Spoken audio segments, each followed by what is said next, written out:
Samantala, DOH Acting Secretary Janet Garin nagpaliwanag ukol sa umunay demolition job ni DOH Assistant Secretary Eric Tayag at iba pang opisyal ng DOH. Ang detalye kunin natin mula sa aming kasamang si Joseph Parafina, mag-uulat live via phone back. Maraming salamat, Princess. Niliwanag nga ngayon ni Acting Secretary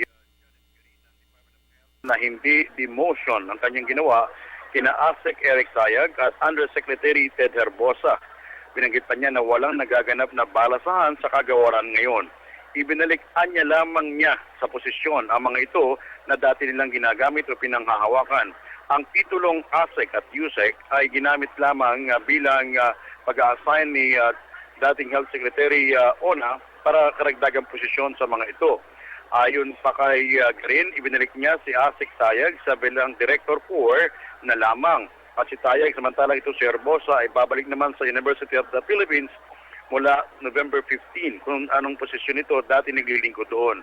Ayon kay Green, sinisilip na din ngayon ng kagawaran ang ilang mga proyekto at mga kontratang pinasok ng DOH. Halimbawa dyan, ay ang pagpapagawa ng kontrata at ng building ng Pabella Hospital at maraming iba pa. With Mike Marasigan and Marlon Guardiaski, Joseph Parafina, Telebisyon ng Bayan.